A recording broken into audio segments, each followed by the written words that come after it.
அன்றாட வாழ்வில் என்று முதல் ஆனந்தம் காண்பீர்.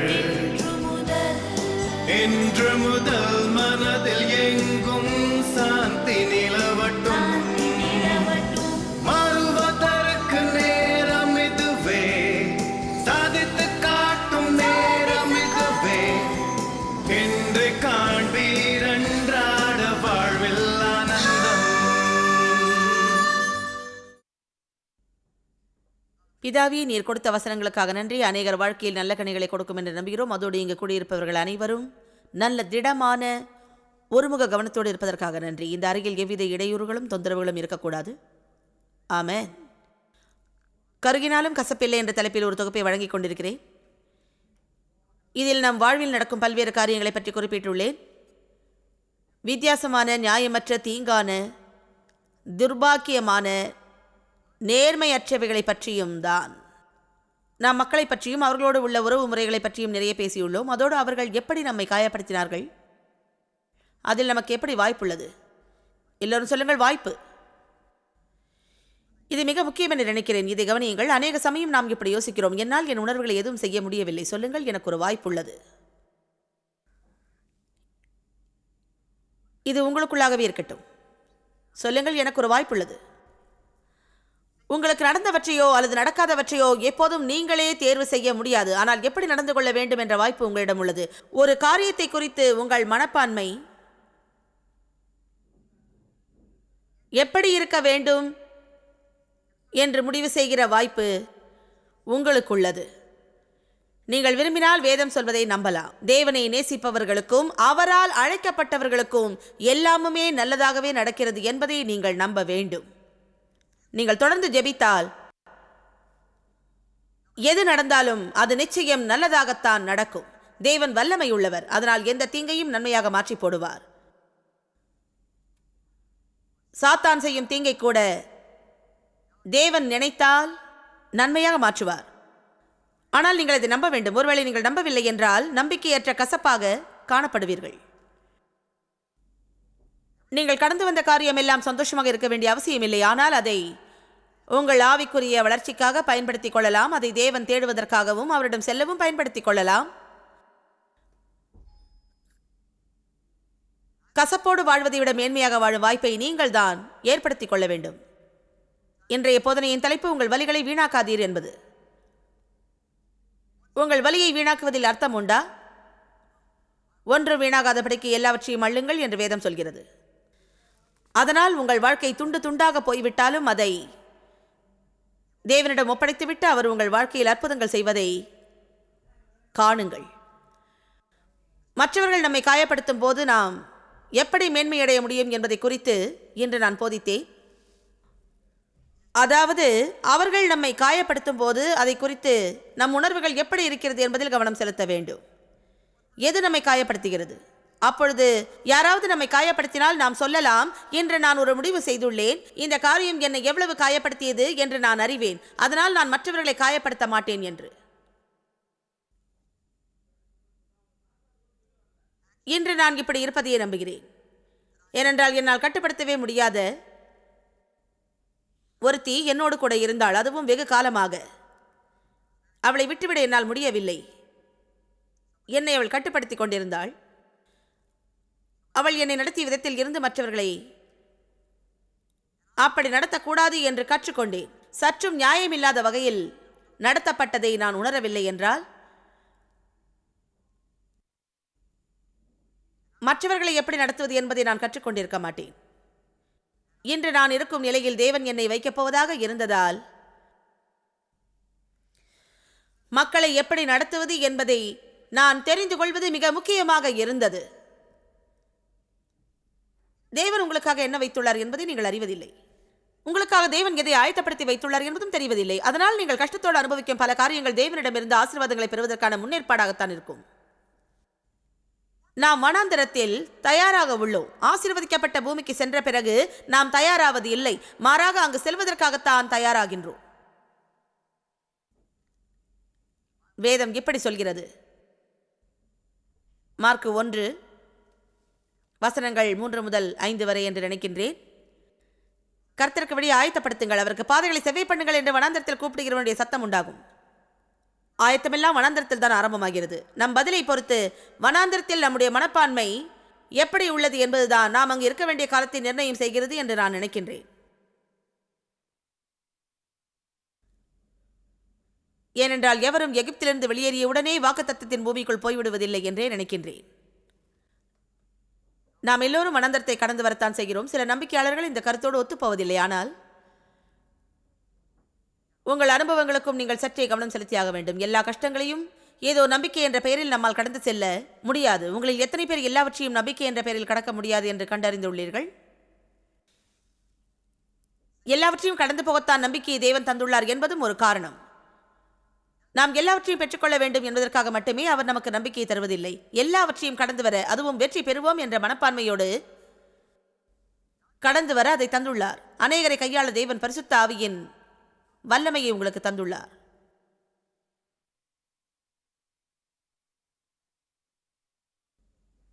உங்கள் உற்சாகத்திற்கு நன்றி.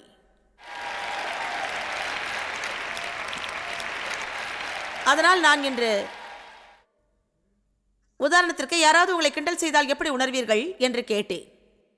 நமக்கு அதில் விருப்பமில்லை. ஆனால் இன்னும் மற்றவர்களை கிண்டல் செய்கிறீர்களா? ஆம் என்றால் நீங்கள் விதைகளை விதைக்கிறீர்கள். நீங்கள் விதைத்தீர்களானால் அதையே தான் அறுவடையும் செய்வீர்கள். ஆனால் இந்த விதைப்பு பண விஷயத்தில் சரிப்படுவதில்லை மக்களே. நம் ஒவ்வொரு முடிவும் விதை போன்றது. பூமி இருக்கும் வரை விதைப்பும் அறுவடையும் இருக்கும். தேவன் எல்லாவற்றையும் இப்படித்தான் படைத்துள்ளார்.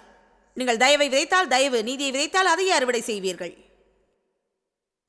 உண்மையில் இதை நம்பினால் அற்புதமான பாடத்தை கற்றுக்கொள்ளக்கூடும். இதை நாம் நம்புகிறோம். ஆனால் ஒன்று தெரியுமா? மற்றவர்களுக்கு நாம் செய்யும் எல்லாவற்றையும் உண்மையில் நம்பினோமானால் நம்முடைய ஒவ்வொரு மனப்பான்மையும் ஒவ்வொரு முறை புறம் பேசும் போதும், ரகசியங்களை வெளியில் சொல்லும் போதும் என்றாவது ஒரு நாள் நம்மை பாதிக்கக்கூடிய விதையை நாம் விதைக்கின்றோம். உண்மையிலேயே நீங்கள் இதை நம்பினீர்களானால்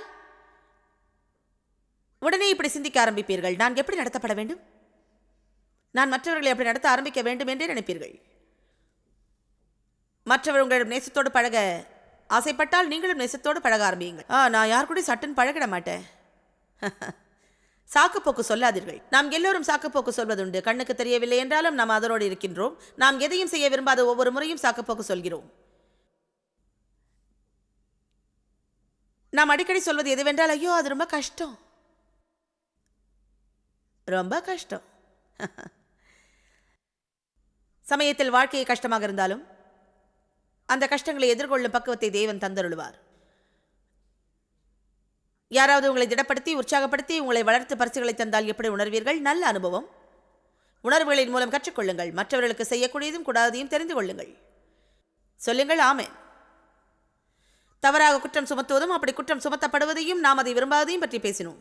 மற்றவர்களை குறித்து விமர்சிப்பதிலும் தீர்மானிப்பதிலும் மிகவும் ஜாக்கிரதையாக இருக்க வேண்டும். அடிப்படையில் நாம்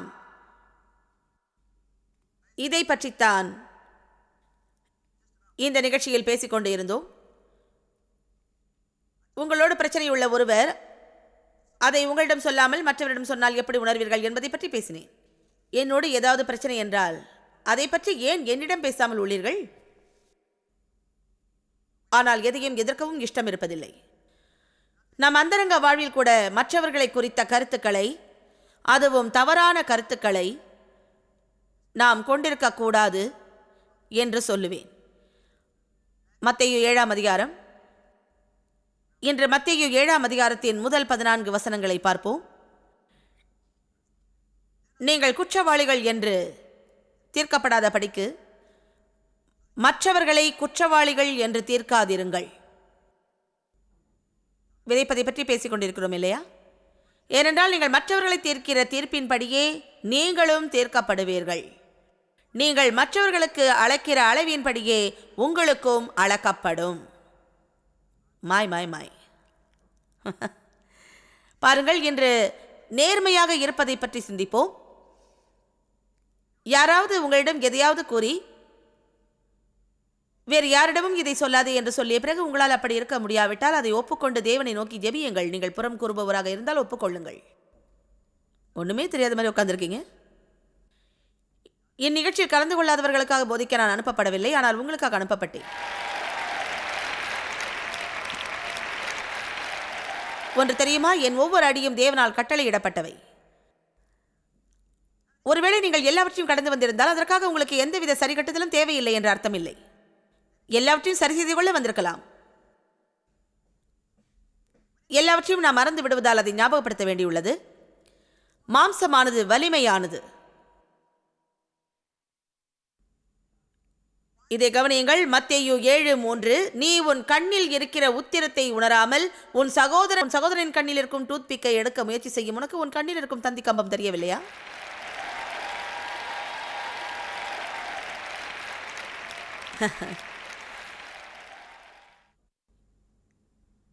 இதோ உன் கண்ணில் உத்திரம் இருக்கையில் உன் சகோதரனை நோக்கி நான் உன் கண்ணில் இருக்கும் துரும்பை எடுத்து போடட்டும் என்று நீ சொல்வதெப்படி? நாம் இதை செய்ய முற்பட்டால் என்னவாகும் தெரியுமா? மற்றவர்களை காயப்படுத்த நேரிடும். நம்மை நாமே சரி செய்து கொள்வதை பார்க்கலும் மற்றவர்களை சரி செய்ய முற்படும் போது அதை கொடூரமாக முரட்டுத்தனமாக செய்கின்றோம். அதாவது மோசமான தீர்மானத்தை போல். இது அவர்களை அடித்து அதிலிருந்து அவர்கள் மீள முடியாதாக போய்விடும். ஒரே நிமிடம் யோசித்து பாருங்கள். என் கண்ணில் இருந்து மிகப்பெரிய உத்திரம் ஒன்று தொங்கிக் கொண்டு இருக்கிறது என்று வைத்துக் கொள்வோம். மிகப்பெரிய. இப்போது இந்த உத்திரத்தை வைத்துக்கொண்டு என் சகோதரனின் கண்ணில் இருக்கும் துரும்பை எடுத்து போட முயற்சி செய்து கொண்டிருக்கிறேன். அதை எடுப்பதற்கு முயற்சி செய்வதிலேயே அவனை நான் பாதி கொன்று போட்டு விடுவேன்.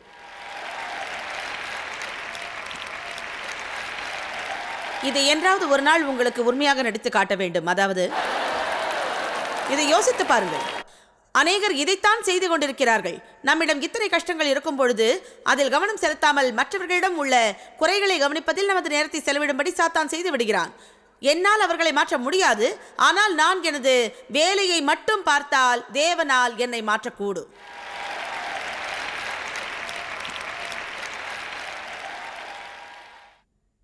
தேவன் தங்கும் இடமான நம்மில் குற்றம் கண்டுபிடிக்கும் ஆவி இருக்கவே கூடாது. நான் கடினமாக வேலை செய்கிறேன். 25 வருடங்கள் கடினமாக உழைத்திருக்கிறேன். என்னிடம் குற்றம் கண்டுபிடிக்காதீர்கள். பேசினால் இதமாக பேசுங்கள், இல்லையேல் பேசவே வேண்டாம். நான் வீட்டுக்கு சென்ற பிறகு இந்த கூட்டத்தில் நீங்கள் கண்ட குறையை பற்றி கடிதம் எழுதாதீர்கள். உங்கள் கடிதங்களில் காணிக்கைக்காக நீங்கள் வெகு நேரம் ஒதுக்கினீர்கள் என்று சொல்லாதீர்கள். இதில் எனக்கு இஷ்டம் இல்லை, தயவு செய்து சொல்லாதீர்கள். என் குடும்பத்தார் நான் படிக்க அனுமதிக்க மாட்டார்கள், எனவே எழுதாதீர்கள். உங்கள் நேரத்தை வீணாக்க வேண்டாம். அவற்றை எல்லாம் தேவ் பார்த்துக் கொள்வார்.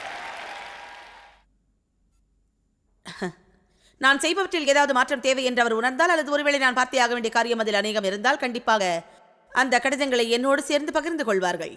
ஒன்று சொல்கிறேன், என்னுடைய வேலைகளை குறித்து மற்றவர்களின் தவறான கருத்துக்களை எடுத்து போட எனக்கு நேரம் இருப்பது இல்லை. எல்லாவற்றையும் நான் சரியாக செய்வதில்லை, ஆனால் தேவனுக்கு தெரியும் நான் செய்வது சரியென்று.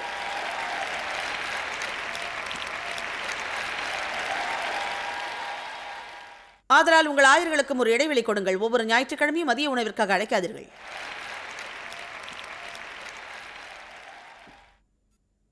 சரி, நான் ஆயரா இருந்தா உண்மை என்னவென்றால் நீங்கள் ஆயராக இல்லை. ஒருவேளை நீங்கள் ஆயராக இருந்தால் அவரை விடவும் நல்ல காரியங்களை செய்திருக்கலாம். என்னால் அது முடியாதுன்னு எனக்கு தெரியும், உங்களுக்கு தெரியாது. நாம் அந்த சூழ்நிலையில் இருக்கும் வரை நம் யாருக்கும் எதுவும் தெரிவதில்லை. யாருமே. அது நானா இருந்திருந்தா அந்த மாதிரியான காரை ஓட்டியிருக்க மாட்டேன். பொறாமை பிடித்தவர்களே, உங்களிடமும் ஒரு வண்டி இருந்திருந்தால் அதை பற்றி கவலை கொள்ள மாட்டீர்கள். இதற்கு நாங்கள் என்ன செய்ய முடியும்? உங்களை வறுமையில் வழிநடத்த சொல்கிறீர்களா? சோகத்திற்கும் வறுமைக்கும் நாங்கள் உதாரணமாக இருக்க வேண்டும் என்று நினைக்கின்றீர்களா? நீங்கள் புத்திசாலிகள் என்றால் உங்களுக்காக ஊழியம் செய்பவர்களை ஆசீர்வதிப்பீர்கள். உங்கள் வார்த்தைகளால் மட்டுமல்ல, வேறு ஏதாவது வழிகளில் ஆசீர்வதியுங்கள். உங்கள் ஆயர்களை கவனியுங்கள். வாழ்க்கையை நோக்கி செல்லும் அகலமற்ற மற்றும் நேரான பாதைகளில் அவர்கள்தான் உங்களை வழிநடத்தி செல்கிறார்கள்.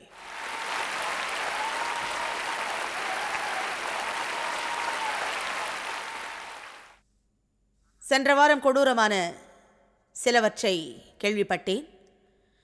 அதாவது ஒவ்வொரு மாதமும் சுமார் 6200 ஊழியக்காரர்கள் அழுத்தத்தின் காரணமாக ஊழியத்தில் இருந்து வெளியேற நினைக்கிறார்கள் என்று. இந்த அழுத்தத்தின் ஒரு பகுதி மற்றவர்களை சந்தோஷப்படுத்த முடியாததால் தான் என்று உங்களுக்கு தெரியுமா?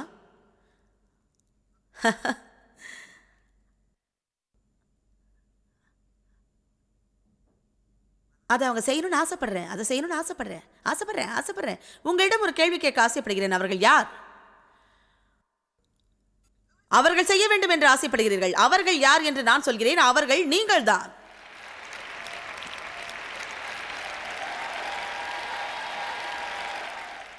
உங்கள் வாயை அடைக்க விரும்பவில்லை, ஆனால் திறந்த இதயத்தோடு கேளுங்கள். உங்களுக்கு இன்னும் உற்சாகம் வரவில்லை என்பதற்காக என் போதனையை மாற்றிக்கொள்ள மாட்டேன். ஏனென்றால் நான் உங்களுக்கு காய்கறிகளை தான் கொடுப்பேன், ஐஸ்கிரீம் கொடுக்க எங்களுக்கு விருப்பமில்லை. போதிக்க இந்த முறையை ஏன் கையாளுகிறேன் தெரியுமா? கிறிஸ்து நீங்கள் எதை பெற தன் உயிரை கொடுத்தாரோ அதை நீங்கள் பெற்றுக்கொள்ள. ஒருவேளை யாரும் உங்கள் முகத்திற்கு நேராக நீங்கள் இதை செய்தாக வேண்டும் என்று சொல்லவில்லை என்றால், நீங்கள் செய்யாத அல்லது நீங்கள் செய்ய விருப்பம் கொள்ளாத ஒன்றை நீங்கள் செய்தே ஆக வேண்டும் என்று சொல்கிற தைரியம் எனக்கு உண்டு. தேவன் உங்களுக்காக வைத்திருக்கும் எல்லாவற்றையும் நீங்கள் பெற்றுக்கொள்ள வேண்டும். வேதத்தில் கூட இப்படி சொல்லப்பட்டிருக்கிறது. இன்றைய நீங்கள் யாருக்காக ஊழியம் செய்ய போகிறீர்கள் என்பதை தீர்மானித்துக் கொள்ளுங்கள். உங்கள் முன்னால் மரணத்தையும் ஜீவனையும் வைத்துள்ளேன். ஜீவனை தேர்ந்தெடுங்கள். ஒருவருக்கு ஒரு ஊழியம் செய்து கொள்ள நாம் கற்றுக்கொள்ள வேண்டும். 5ஆம் வசனம், மாயக்காரனே, உங்களை அப்படி அழைக்கவில்லை, வேதத்தை தான் வாசிக்கிறேன். வசனத்தில் அப்படி குறிப்பிட்டுள்ளது. தேவனுக்கு ஸ்தோத்திரம்.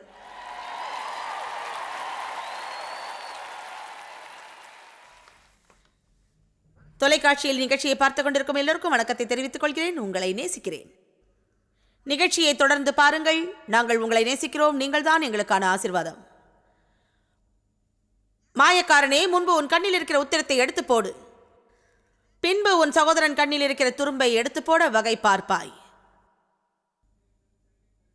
பரிசுத்தமானதை கொடாதேயுங்கள். மற்றவர்களை நேசிக்கும் தன்மை நமக்கு அருளப்பட்டுள்ளது என்று நம்புகிறேன். ஏனென்றால் வேதத்தில் ரோமர் 5ஆம் அதிகாரம் 5ஆம் வசனத்தில் நமக்கு அருளப்பட்ட பரிசுத்த ஆவியினாலே தேவ அன்பு நம்முடைய இருதயங்களில் ஊற்றப்பட்டிருக்கிறது என்று சொல்லப்பட்டிருக்கிறது. அதனால் மற்றவர்களை நேசிக்கும் தன்மை எனக்கு அருளப்பட்டுள்ளது. இது பரிசுத்த விலை மதிப்பற்ற தன்மை என்று நம்புகிறேன். பரிசுத்தமான நாய்களுக்கு கொடாதேயுங்கள். உங்கள் முத்துக்களை பன்றிகள் முன் போடாதேயுங்கள்.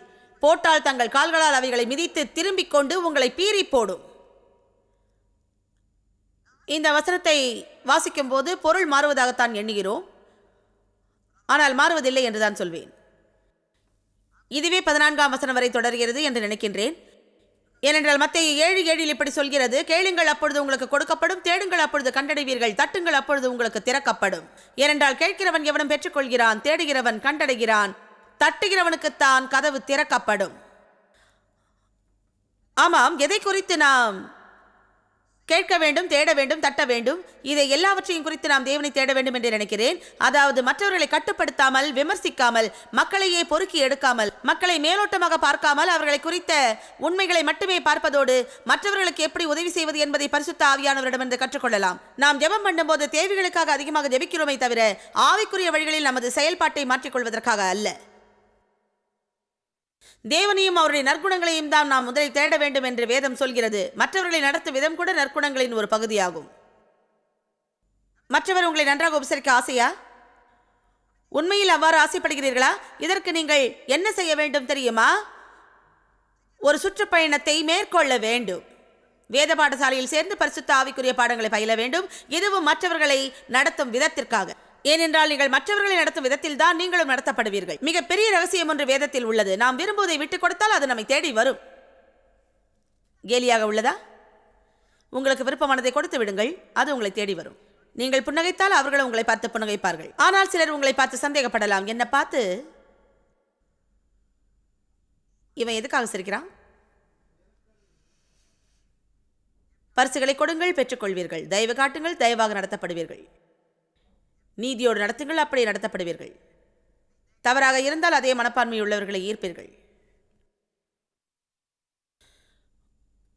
உங்களில் எந்த மனுஷனானாலும் தன்னிடத்தில் அப்பத்தை கேட்கிற தன் மகனுக்கு கல்லை கொடுப்பானா? மீனை கேட்டால் அவனுக்கு பாம்பை கொடுப்பானா? அதனால் தேவன் சொல்கிறார், நீ என்னிடத்தில் நல்லவைகளையே கேட்டால் நானும் உங்களுக்கு அதையே கொடுப்பேன். மற்றவர்களை நல்ல விதமாக நடத்துவதை விட வேறு எதுவும் நமக்கு நல்லதாக கிடைக்க வாய்ப்பில்லை. மற்றவரை நல்லபடியாக நடத்தினால் எல்லோருக்கும் உங்களை பிடித்து போகும். ஆகையால் பொல்லாதவர்களாகிய நீங்கள் உங்கள் பிள்ளைகளுக்கு நல்ல ஈவுகளை கொடுக்க அறிந்திருக்கும் போது பரலோகத்தில் இருக்கிற உங்கள் பிதா தம்மிடத்தில் வேண்டிக் கொள்கிறவர்களுக்கு நன்மையானவைகளை கொடுப்பது அதிக நிச்சயம் அல்லவா? ஆதலால் மனுஷர் உங்களுக்கு எவைகளை செய்ய விரும்புகிறீர்களோ அவைகளை நீங்களும் அவர்களுக்கு செய்யுங்கள். இதுவே நியாய பிரமாணமும் தீர்க்க தரிசனங்களுமா. அடுத்து 13ஆம் வசனம் எனக்கு மிகவும் பிடித்தமான ஒன்று. இடுக்கமான வாசல் வழியாய் உட்பிரவேசியுங்கள். கேட்டுக்கு போகிற வாசல் விரிவும் வழி விசாலமுமாய் இருக்கிறது, அதன் வழியாய் பிரவேசிக்கிறவர்கள் அநேகர். 14ஆம் வசனம் ஜீவனுக்கு போகிற வாசல் இடுக்கமும் வழி நெருக்கமுமாய் இருக்கிறது, அதை கண்டுபிடிக்கிறவர்கள் சிலர். இந்த 14 வசனங்களும் மற்றவர்களை நடத்தும் விதத்தை பற்றி தான் பேசுகிறது. அவர் சொன்னார், சரி, இந்த விதி ஒரு பொன்னான விதி. மற்றவர்கள் உங்களுக்கு செய்ய வேண்டும் என்று விரும்புவதை நீங்கள் அவர்களுக்கு செய்யுங்கள். ஒருவேளை இது வேதத்தில் குறிப்பிடப்பட்டுள்ள முக்கியமானவற்றில் ஒன்றாக இருக்கும். உங்கள் வாழ்வை நீங்கள் மாற்றலாம். நீங்கள் எதை விரும்புகிறீர்களோ அதை மற்றவர்களிடத்தில் விதைப்பதன் மூலம் உங்கள் வாழ்வை மாற்றும் வல்லமையை தேவன் உங்களுக்கு கொடுத்துள்ளார். இது உங்களுக்கு புரியவில்லை என்று நினைக்கிறேன். ஒருவேளை புரிந்தால் சந்தோஷமாக இருப்பீர்கள். அதாவது இது எல்லோருக்கும் கொடுக்கப்பட்டுள்ள சமமான வாய்ப்பு என்று நம்புகிறீர்களா? இதில் யாரும் விட்டுவிடப்படவில்லை. ஏனென்றால் நம்முடைய அனைவராலும் இது கூடும். நமக்கு நம் வாழ்வை பிடிப்பதில்லை, ஆனால் நாம் விதைத்ததுதான் நமது வாழ்வாக அமைகின்றது.